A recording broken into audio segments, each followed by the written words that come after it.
Hello students, we are going to start the new chapter of the general science. The first chapter, the natural resources, air, water and land. Let us see the start the chapter. Observe the picture alongside answer the questions. First, where do we see the birds? Where is the cow grazing? Locate the trees and the road. Where does the river come from? How does it flow? Where is the aeroplane? Where are the fish seen? On what sea? On what is the sailboat floating? आपल्याला काय करायचंय? जे आकृती दिलेली आहे त्याचं observation करून त्या प्रश्नांची उत्तरे द्यायची. Now next point, natural resources.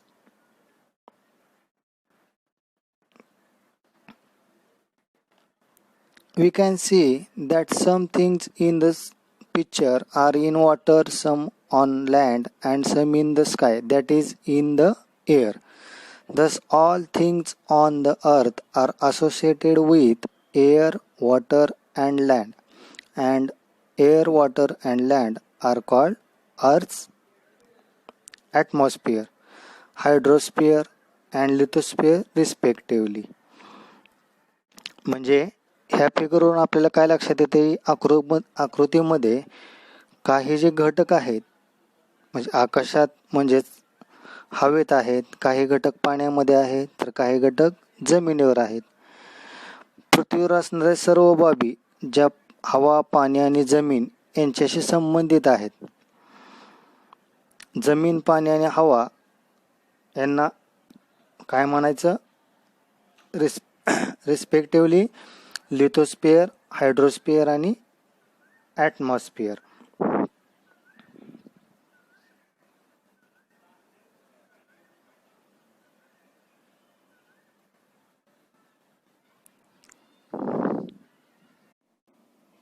Now next, biosphere.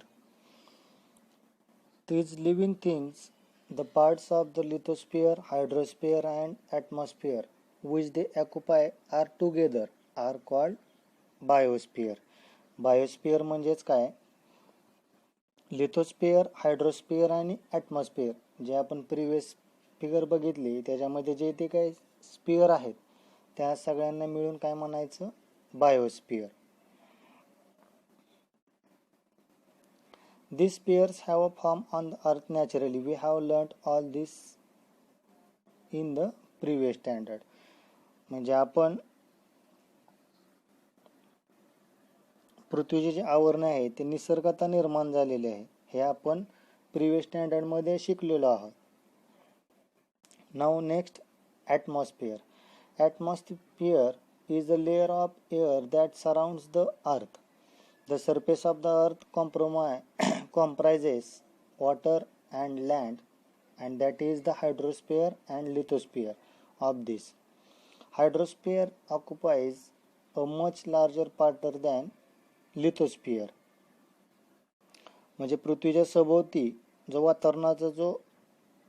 वातावरण आहे, जो हवेचा जो थर आहे, पृथ्वीचा पृष्ठभाग, पाणी आणि जमीन म्हणजेच काय, त्याला काय म्हणायचं,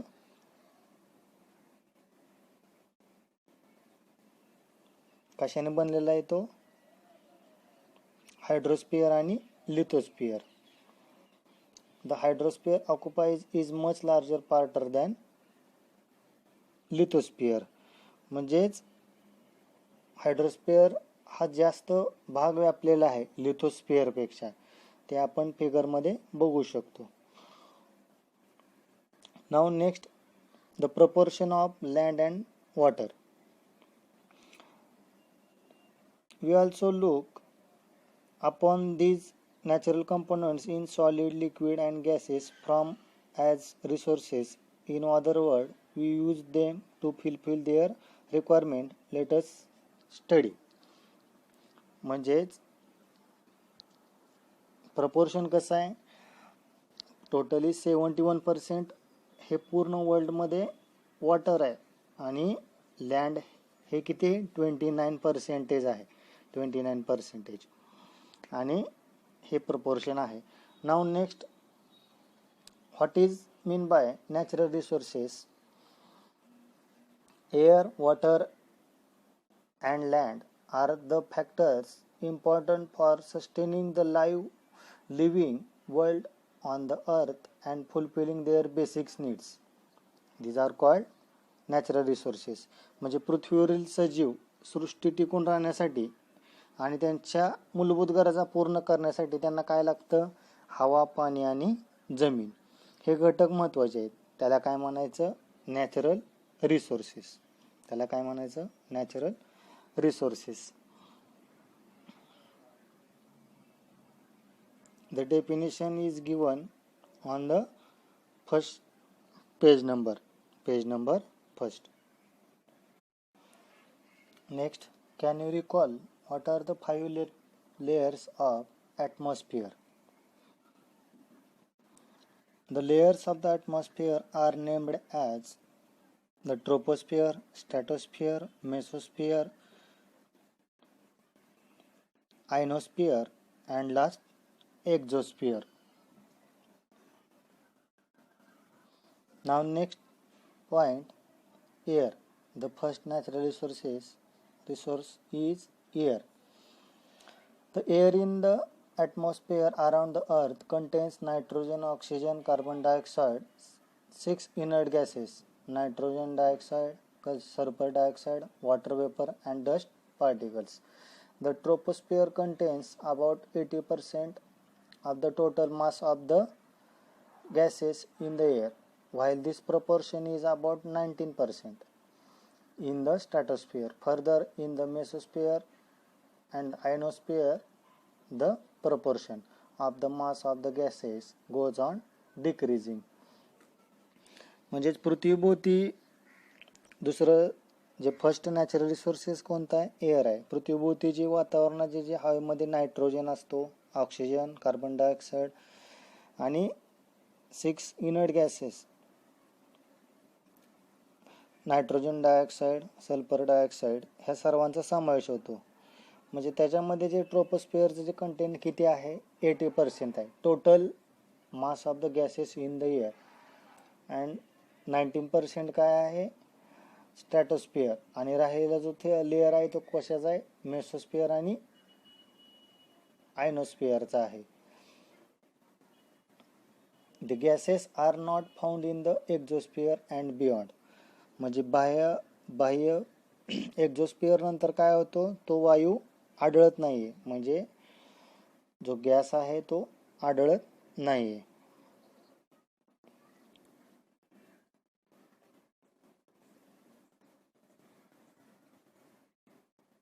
The amount of the gases is the air in the greatest near the surface and the decreases as we go higher and higher from the surface. That is, the air becomes nearer at the higher altitudes. म्हणजे काय होतं, वायूबरोबरच हवेतील वायूचे प्रमाण भूपृष्ठाजवळ जास्त असतं आणि जसं जसं तुम्ही पृष्ठभागापासून वर जाता तसं ते काय होतं, कमी होत जातं. Next point, the some uses of gases in air. First one, nitrogen. Next, oxygen, carbon dioxide, argon, helium, neon, krypton and xenon. What are the uses of these gases are given. You have to read it. म्हणजे nitrogen, oxygen आणि carbon dioxide, पुन्हा argon, helium, neon आणि krypton, हे xenon ह्यांचे जे काही uses आहेत ते त्याच्यामध्ये दिलेले आहे. Now next, always remember the living world on the earth is sustained due to the balance between various gases and other constituents of the air. The atmosphere is very important filter. It allows the light and the heat of the sun to reach the earth which is necessary for the life. हवेतील जे विविध वायू आहेत, इतर घटक आहेत, ते समतोलामुळे पृथ्वीवरील जीवसृष्टी टिकून आहे ह्या इतर घटकामुळे. आणि जीवनास आवश्यक जे सूर्यप्रकाश आणि उष्णता हे पृथ्वीपर्यंत पोहोचवण्यासाठी आणि घातक घटकांना जीवनासाठी आवश्यक सूर्यप्रकाश आणि उष्णता हे पृथ्वीपर्यंत पोहोचण्यासाठी जे अन्य घातक घटक आहेत त्यांना थांबवण्यासाठी हे वातावरण अत्यंत महत्त्वाची गाळणी आहे, म्हणजे जे फिल्टर आहे ते. Now next, air pollution. All the above picture shows the large scale emission of smoke through the different agencies. This smoke directly mixture with atmosphere disturbing the balance between the constituents of the air. This is called air pollution. Harmful gases are given out through the combustion of the fuels in the vehicles and big industries, and also incomplete combustion of the fuels like wood and coal. As a result, air pollution is increasing day by day. हे वरील जे सर्व आपण picture बघतोय त्याच्यामध्ये धुराचे उत्सर्जन बघतोय त्याच्यामध्ये, आणि हे धूर थेट वातावरणात मिसळले जातात, त्यालाच काय म्हणायचं, वायू प्रदूषण. आणि ह्याच्यामधून लाकूड, कोळसा ह्यासारखे जे इंधनांचे अपूर्ण जळण होऊन घातक वायू काय होतात, दिवसेंदिवस वायूमध्ये पसरले जातात आणि त्याच्यामुळे वायू प्रदूषण सतत वाढ होत आहे.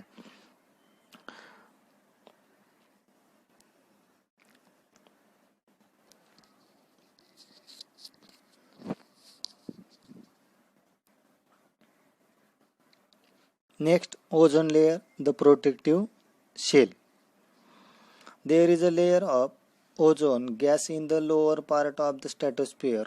Ozone gas is not directly useful for the survival of living things, yet it is very important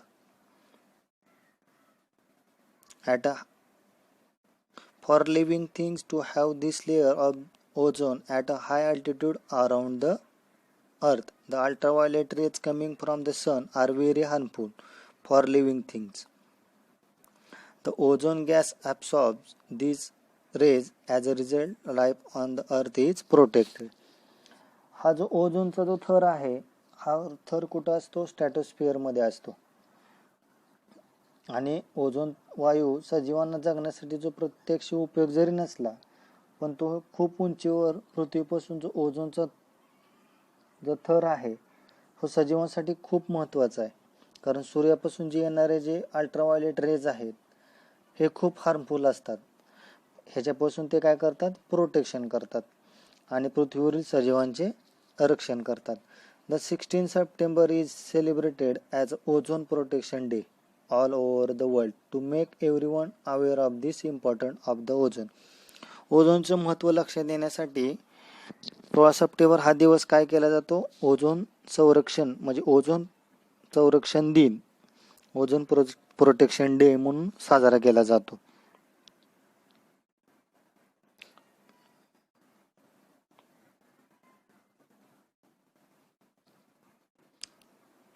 Ozone layer is destroyed if the chemical gases like carbon tetrachloride or the chlorofluorocarbons used in air conditioner and refrigerator mix with the air. जे आपण AC मध्ये किंवा ह्याच्यामध्ये हवा थंड करण्यासाठी वापरला जाणारा जे क्लोरोफ्लोरोकार्बन आहे आणि कार्बन टेट्राक्लोराइड हे रासायनिक वायू म्हणजे हवेत मिसळल्यामुळे ओझोनचा थर आता नाश होत चाललेला आहे. म्हणजे ओझोनचा लेअर हा डे बाय डे थोडा डिक्रीज होत चाललेला आहे.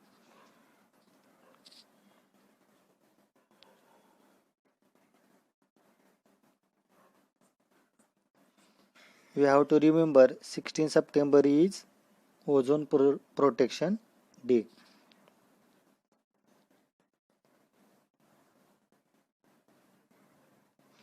Now next, in metropolitan cities like Mumbai, Pune, Nagpur, boards are displayed at places of heavy traffic to show the proportion of the various constituents of the air at that place. Due to these boards, we can see the amount of harmful elements in the air. आपण मोठमोठ्या सिटीमध्ये रहदारीच्या ठिकाणी हवेमध्ये असणारे जे विविध घटकांचे प्रमाण दाखवण्यासाठी काही बोर्ड लावले जातात आणि ह्या फलकावर काय लिहिलेले असतं, हवेतील जे घातक घटकांचे जे प्रमाण आहे ते आपल्याला समजते.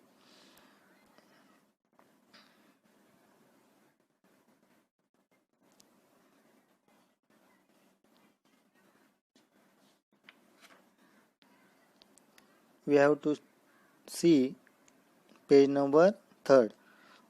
On the right side corner, we have to see the boards. Now next, natural resources. Resource is water. Observe how much water is used and for what purposes it is used in your house for a whole day. Record in a chart like that one shown in here. Discuss the data in the class. Divide the total amount of water used in your house by the number of persons to find out how much water each person needs. म्हणजेच काय करायचं आहे, आपण सकाळी उठल्यापासून ते रात्री झोपेपर्यंत तुमच्या घरामध्ये जो पाण्याचा वापर कोणत्या कोणत्या कामासाठी केला जातो तो चार्ट तुम्हाला दिलेला आहे. त्या चार्टचे म्हणजे वॉटर ॲप्रॉक्सिमेटली तुम्ही किती लिटरमध्ये यूज करता ते आपल्याला मेन्शन करायचं आहे.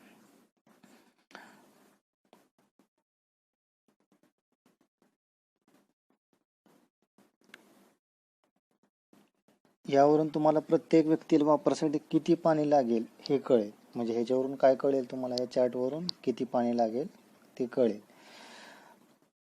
You will see that it is almost impossible for us to spend even a single day without water. यावरून काय लक्षात येईल की पाण्याशिवाय आपण दिवस काढणे हे आपल्या सर्वांना जवळजवळ अशक्य आहे. We need to drink 3 to 4 liters of water every day so that all our bodily functions run smoothly. म्हणजे मानवाचे जे काही सर्व क्रिया आहेत ह्यात प्रॉपरली चालाव्यात ह्यासाठी आपल्याला काय करायला 3 ते 4 लिटर पाणी पिण्याची गरज असते. म्हणजे आपले शरीर योग्यरीत्या चालण्यासाठी आपल्याला आपल्या शरीरासाठी 3 ते 4 लिटर पाण्याची आवश्यकता असते.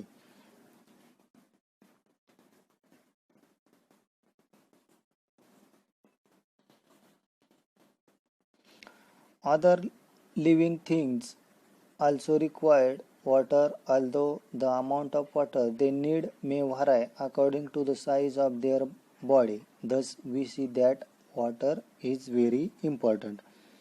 म्हणजे इतर सजीवांना देखील पाण्याची अशीच गरज असते. जसं मानवाला गरज आहे तसंच प्राण्यांना पण गरज असते. त्यांच्या शरीराच्या आकारमानानुसार हे प्रमाण कमी जास्त असते. यावरूनच आपल्याला पाण्याचे महत्त्व लक्षात येते. म्हणजे ह्याच्यावरून जसं मानवाला गरज असते तसंच प्राण्याला पण गरज आहे, पण त्यांच्या आकारमानानुसार आपल्याला हे प्राणी म्हणजे प्रमाण आकारमानानुसार हे प्रमाण कमी जास्त असते. शरीराच्या आकारमानानुसार हे प्राणी. ह्याच्यावरून आपल्याला काय लक्षात येतं की आपल्या जीवनामध्ये पाण्याचं किती महत्त्व आहे हे आपल्याला लक्षात येतं.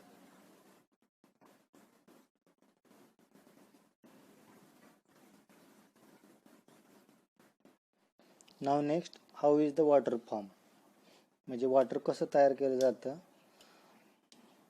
If the hydrogen gas burns in air, it combines with oxygen and water is formed. म्हणजे हायड्रोजन वायूचे हवेत ज्वलन केल्यास ऑक्सिजनचे संयोग पावतो. म्हणजे ऑक्सिजन बरोबर त्याचा कॉन्टॅक्ट होतो हायड्रोजनचा आणि त्यांच्या कॉम्बिनेशनने काय तयार होतं, पाण्याची निर्मिती होते. कॉम्बिनेशनने काय होतं,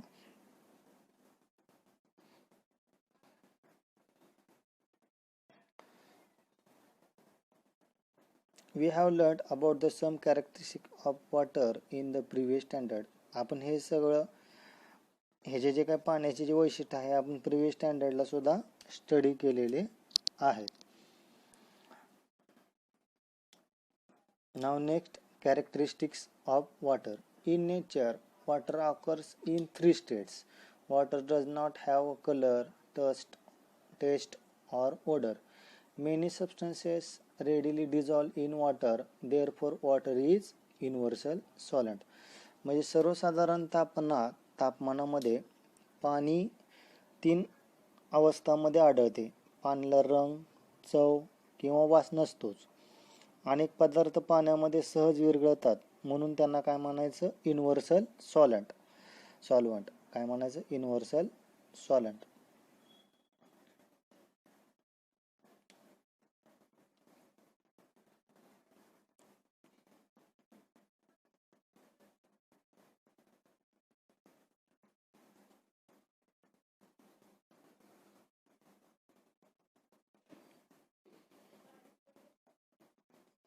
Next point, water is life.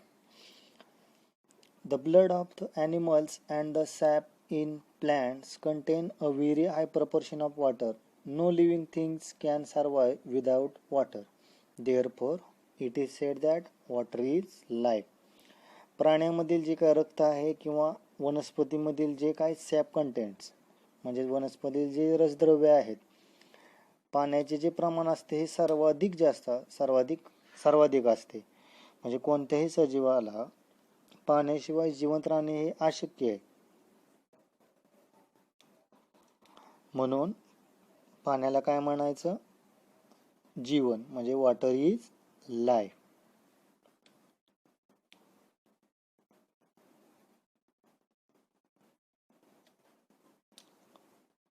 No living things can survive without water. Therefore, it is said that water is life. Now next, distribution of water on earth. We cannot use all the water on the earth because sea water is salty, some water is in the frozen state. A very small quantity of water is available for drinking, yet it is enough for all living things. म्हणजे पृथ्वीवरील जे सर्व पाणी आहे ते आपण directly वापरू शकत नाही, कारण ते पाणी समुद्रातील आहे. ते पाणी खारट असते. काही पाणी गोठलेल्या अवस्थेत आहे आणि जे काही थोडेफार प्रमाणात जे पाणी शिल्लक राहते ते पाणी आपल्याला पिण्यासाठी उपलब्ध आहे. तरी देखील ते सर्व सजीवांना पुरेसं आहे.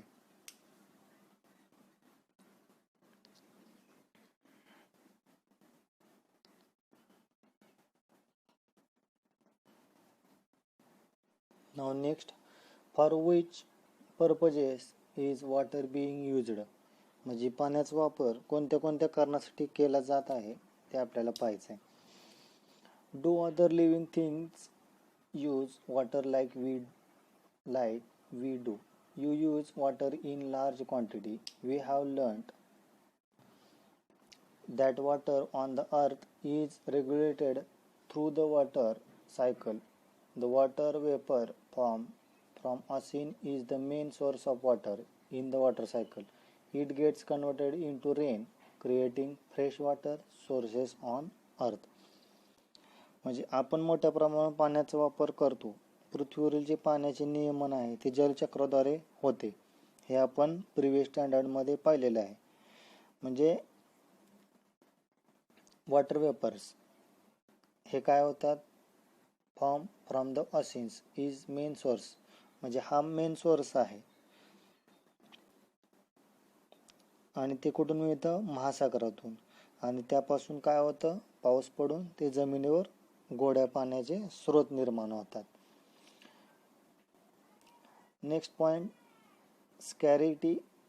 स्कॅर्सिटी ऑफ वॉटर. म्हणजेच due to the uncontrolled use of water for an increasing population, industry and farming, it is now in short supply. Water scarcity has become serious problem. जी वाढती लोकसंख्या आहे, उद्योग, शेती ह्यासाठी पाण्याचा अनिर्बंध वापर होत असल्यामुळं काय व्हायला लागलं आहे? पाणी कमी पडू लागलं आहे. त्यामुळं पाणी टंचाई म्हणजे वॉटर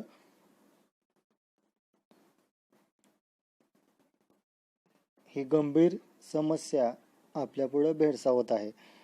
म्हणजे scarcity has a become serious problem.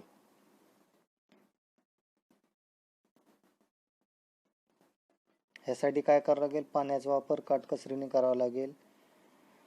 जिथे शक्य आहे तिथं पाणी साठा करणे गरजेचं आहे आणि पाण्याचा शक्य तेथे पुनर्वापर करणे गरजेचं आहे. हे टाळ. Next natural resource is land. Let us see the question. What is land made of? What do you see on land?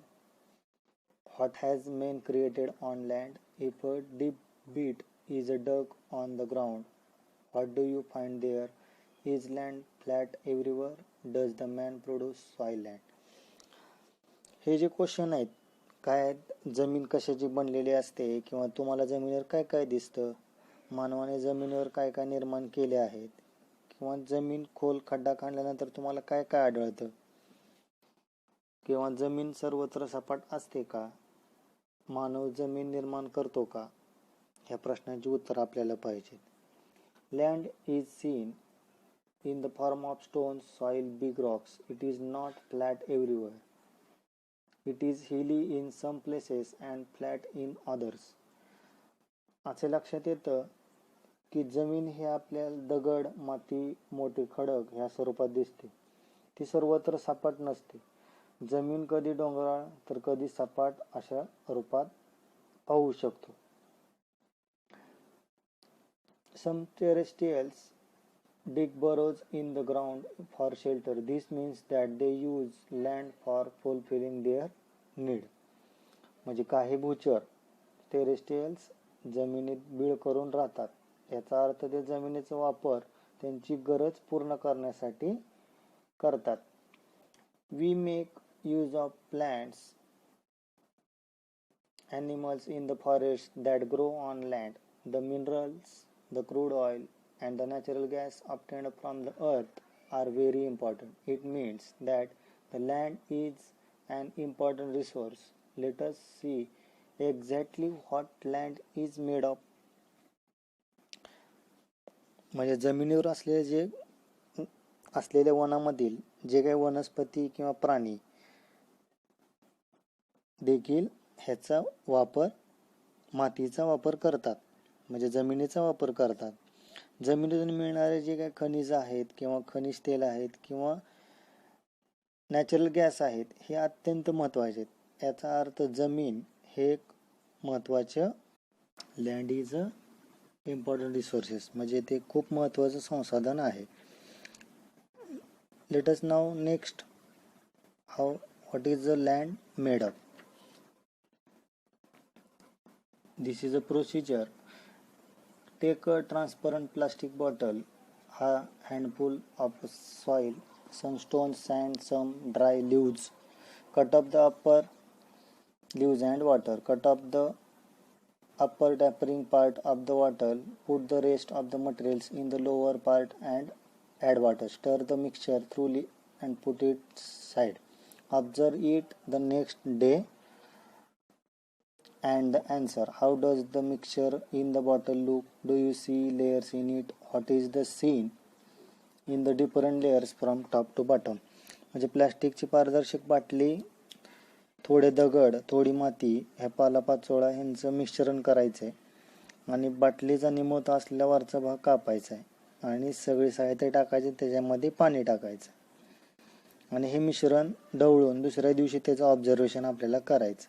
म्हणजे बाटलीतून मिश्रण कसं दिसतं, त्याचा थर कसा आढळतो आणि वरपासून खालीपर्यंत या थरामध्ये काय काय दिसतं ते आपल्याला पाहायचं आहे. If a pipeline is being laid in your neighbourhood, observe the carefully the pits dug for this purpose. त्याचप्रमाणे तुमच्या जवळपास जर पाईपलाईन टाकायचे काम चालले असेल तर खणलेल्या भागाचे तुम्ही निरीक्षण करा. त्याच्यामध्ये तुम्हाला आकृतीप्रमाणे तुम्हाला ते आढळून येईल. Now next, layers of a land. If the land has a mature soil, The topmost layer is formed by the decomposition of the remains of the plants and animals. This layer is called humus. It is usually found in the dense forest. The land below this is full of sand, soil, small stones, worms, and insects. The soil and pieces of bedrocks are found below these layers of sound. This soil is immature. Further below this layer of proportion of soil decreases and that of rock increases. This is the layer of bedrock. The color and the texture of the soil are both determined by the bedrock. म्हणजे जे matured soil आहे हे असलेल्या जमिनीत सर्वात वरचा थर हा वनस्पती आणि प्राण्यांच्या अवशेष जे कुजलेले असतात त्यांचा निर्माण होतो, त्याला काय म्हणायचं, ह्युमस. हा थर शक्यतो दाट जंगलामध्ये आढळतो. जमीन, वाळू, माती, जे बारीक खडे आहेत ह्या थराला काय म्हणायचं,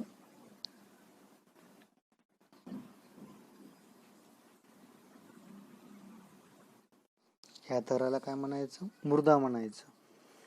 त्या खालील जमिनीत माती आणि मूळ खडकाचे तुकडे आढळतात. आणि ही मृदा कशी असते, इमॅच्युअर असते, म्हणजे अपरिपक्व असते. त्यापुढे आणखी खाली मातीचे प्रमाण कमी होऊन खडकाचे प्रमाण वाढत जाते.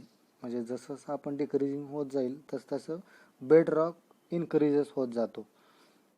The main minerals in the soil are derived from this rock. That is why soil is in the different region is different. The color and the texture of the soil are both determined by the bedrock. म्हणजेच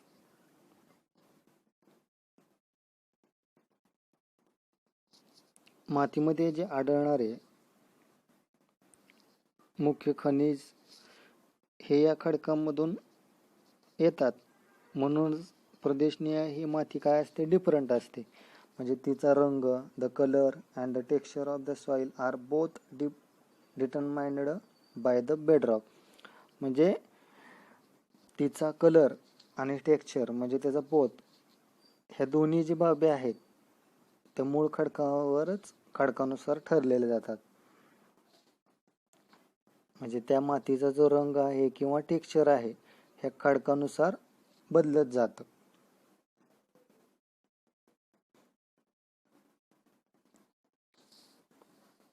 This is the layers of land.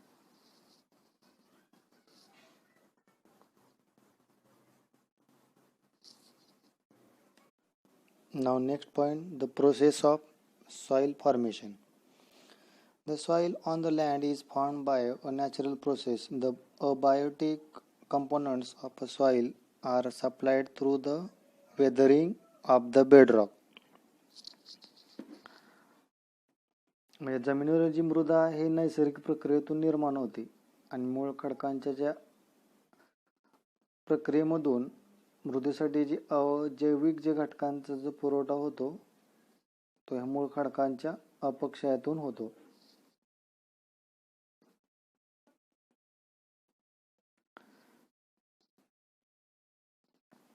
Due to heat, cold and water of the sun, wind and rain respectively, the bedrock breaks down into the pieces. Stones, sand and soil are formed from these pieces.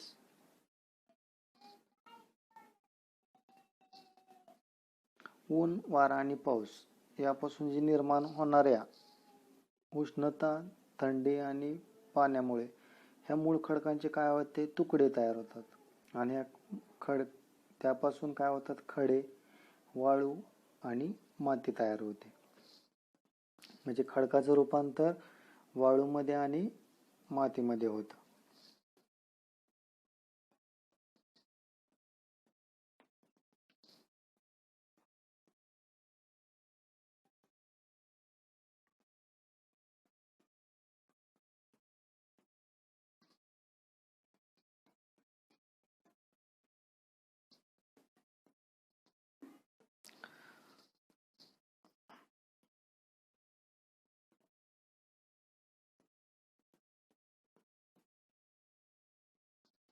Microbes, worms, and insects are found among them. Rodents like mice, rats are also found here.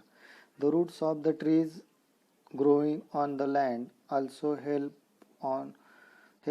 weathering of rocks. The process of soil formation is slow and continuous. It takes about 1,000 years for a 2.5 centimeter thick layer of mature soil to form. म्हणजेच या घटकामध्ये सूक्ष्मजीव असतात, कीटक असतात आणि प्राणी पण असतात.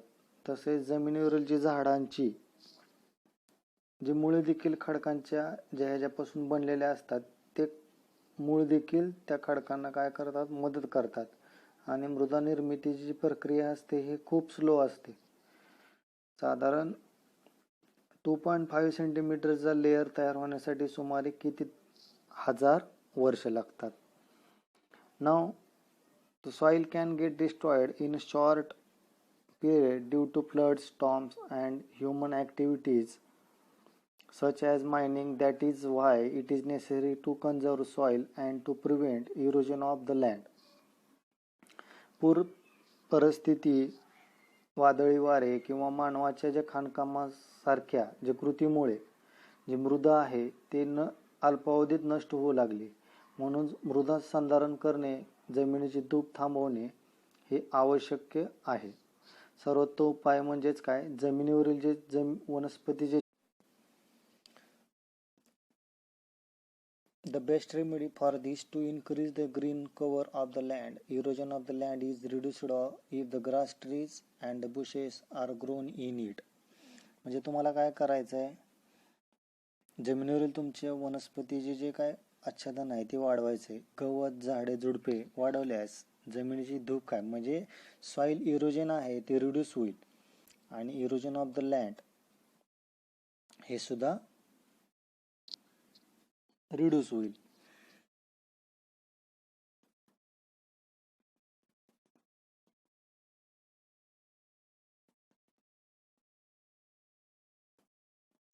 It is necessary to conserve the soil and to prevent the erosion of the land. म्हणजे आपल्या अशा प्रकारे काय करायचं, मृदा संधारण करून जमिनीची धूप सुद्धा थांबवायचं आहे. ह्यासाठी उपाय काय करायचा आहे, झाडे झुडपे वाढवून जमिनीची धूप आपल्याला कमी करायची.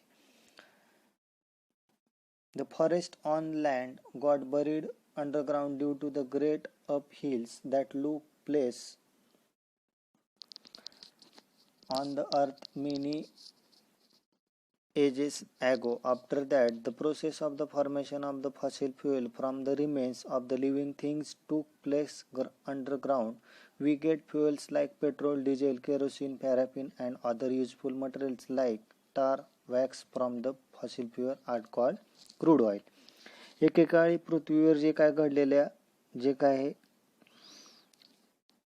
म्हणजेच अपहिल्स, ग्रेट अपहिल्स म्हणजे उलथापालथ झाली, त्याच्यामध्ये जमिनीवर जे काही जंगले भूगर्भात गाडली गेली, त्यानंतर सजीवाचे जे मृत अवशेपासून जे जीवाश्म इंधन तयार झाले हे भूगर्भात गडली गेली आणि ह्या जीवाश्म इंधनापासून काय तयार होतं, पेट्रोल, डिझेल, रॉकेल, केरोसिन हे आपण इंधन पाहतोच. तर डांबर, मेण यासारखे जे काय उपयुक्त पदार्थ हे सुद्धा आपल्याला त्या मृदेमधून मिळत गेले आणि मिळतात आहे. Living things are use land, water and what available on earth and so does man. Look at the following table. However, the portion of these resources that are actually put to use are very small as compared to the whole earth. And look at the following table. पृथ्वीवरील जमीन, पाणी आणि हवा यांचा वापर सजीवांसाठी होत असतो आणि ह्या घटकांचा मानव देखील वापर करतो. ह्या प्रत्यक्ष वापरल्या जाणाऱ्या घटकांचा आपण विचार केला तर ह्या तुलनेत ते खूप अल्प आहे, म्हणजे थोडेफार प्रमाण आहे. ह्याचे जे काय प्रमाण आहे थोडेफार आहे.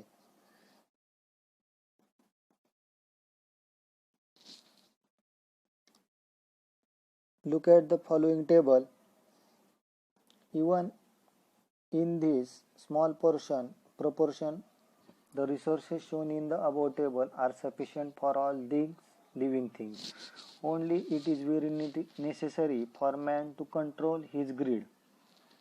In other words, he must use these resources judiciously, with this awareness that are meant for all other living things and not just for mankind. जे वरील जो टेबल दिला आहे त्याच्यामध्ये हे जे संशोधन आहे अल्प प्रमाणात जरी असतील तरी सजीवांसाठी पुरेसे आहे. फक्त मानवाने स्वतःच्या हव्यासापोटी नियंत्रण ठेवणे हे अत्यंत आवश्यक आहे. म्हणजेच ह्या संशोधनाचा त्याने तारतम्याने वापर करायला हवा आणि ती स्वतः बरोबरच इतर सर्व सजीवांसाठी देखील आहे याचे भान ठेवायला हवे. Now next point, institutes at work. Indian Meteorological Department, in short form IMD, was established in 1875 for studying the weather in the Indian subcontinent. The main function of this institute is to observe the weather and to make weather forecast. This institute also conducts the research related to changes in weather, makes forecast about rain and studies the development related to global warming. भारतीय उपखंडाचा जो हवामानाचा जो अभ्यास करण्यासाठी IMD ही संस्था 1875 मध्ये स्थापन करण्यात आली आणि ह्या संस्थेचं काम काय की हवामानाचं निरीक्षण करायचं आणि हवामानाविषयक जो अंदाज आहे वर्तवायचा हे त्याचं मुख्य काम. आणि हवामान बदलाविषयीचे संशोधन आहे किंवा पर्जन्याचे जे अंदाज आहेत आणि जागतिक तापमानवाढीचे जे निरीक्षण आहे इत्यादी कामे या संस्थेमध्ये केली जातात.